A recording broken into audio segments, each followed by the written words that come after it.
दोस्तों, आपका स्वागत है आपके नए चैनल लर्न टू टर्न में। दोस्तों, हम हमारी गाड़ी के बारे में बहुत ज्यादा सोचते हैं, खुद से भी ज्यादा उसकी केयर करते हैं। उसके कलर पर हल्का सा भी स्क्रैच हमसे देखा नहीं जाता है।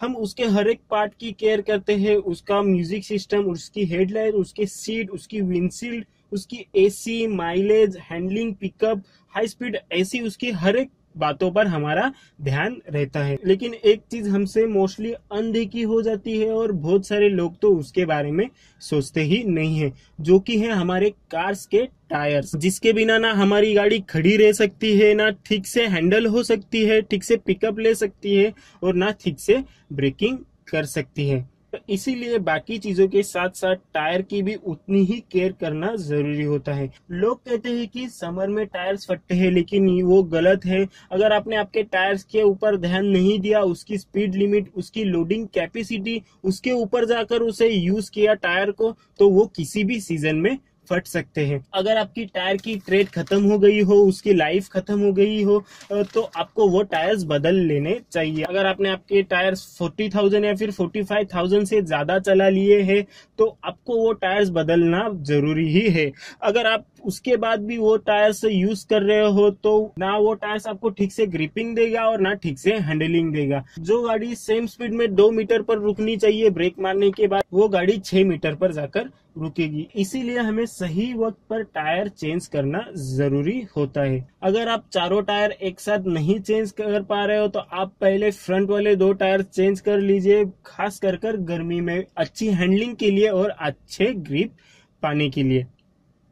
गर्मियों में टायर फटने का एक रीजन है कि टायर में एयर प्रेशर की कमी होना। जब हमारे टायर में एयर प्रेशर बराबर रहता है, तो जब मानिए कि ये टायर है तो उसका सरफेस कुछ इस प्रकार जमीन पर ऐसे चिपकता है, लेकिन एयर प्रेशर की कमी की वजह से वो टायर कुछ इस प्रकार हो जाता है। तो उसके जो कोने हैं उसके ऊपर ही पूरा लोड रहता है गाड़ी का, और आप अपने टायर की लोडिंग कैपेसिटी जाने बगैर उसमें बहुत ज्यादा लोड भर देते हैं गाड़ी में, तो उसकी वजह से उन 2 कोनों पर बहुत ज्यादा लोड आ जाता है और उसके फटने के चांसेस और ज्यादा बढ़ जाते हैं। इसीलिए टायर में time to time air check करना जरूरी होता है। टायर फटने का दूसरा रीजन ये है कि जब हम हमारी गाड़ी हद से ज्यादा स्पीड में चलाते हैं, हमारी टायर की स्पीड कैपेसिटी जाने बगैर, तब टायर फटने के चांसेस और ज्यादा बढ़ जाते हैं। ज्यादा स्पीड ज्यादा हीट क्रिएट करती है, और हीट क्रिएट हो जाने के बाद जो टायर के अंदर की एयर होती है वो ज्यादा गर्म होने लगती है,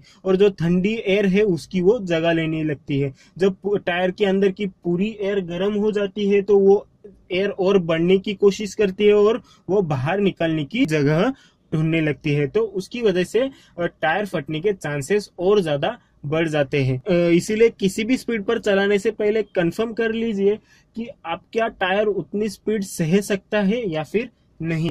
गर्मियों में नॉर्मल स्पीड पर भी टायर फट सकता है, इसलिए नॉर्मल एयर की जगह पर आप नाइट्रोजन का इस्तेमाल कीजिए, जो कि आपके टायर को ठंडे रखने में मदद करेगा।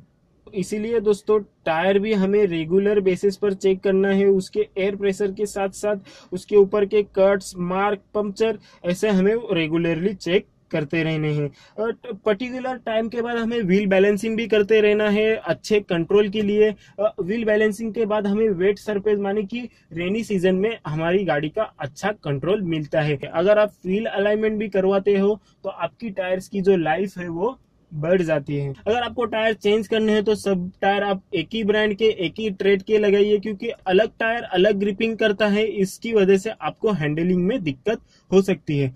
अगर दोस्तों आपको पता नहीं है कि आपकी टायर की लिमिटेड स्पीड क्या है, आपकी टायर की लोडिंग कैपेसिटी लिमिटेड कितनी है, और आप जानना चाहते हैं, तो ऊपर जो लिंक आ रही है उस लिंक पर क्लिक कर आप वो वीडियो देखकर आप पता लगा सकते हैं कि आपकी टायर की कैपेसिटी कितनी है। तो दोस्तों, आशा करता हूँ कि आपको मेरा वीडियो पसंद आया होगा। अगर आपको मेरा वीडियो पसंद आया तो प्लीज लाइक करिए, शेयर कीजिए और मेरा चैनल सब्सक्राइब करना ना भूलिए, और मेरे पुराने वीडियोस भी देखिए। और दोस्तों, हमेशा ड्राइविंग करते वक्त ट्रैफिक रूल्स फॉलो कीजिए। ड्राइविंग करते वक्त हमेशा अलर्ट रहिए और अपने मोबाइल से दूर रहिए।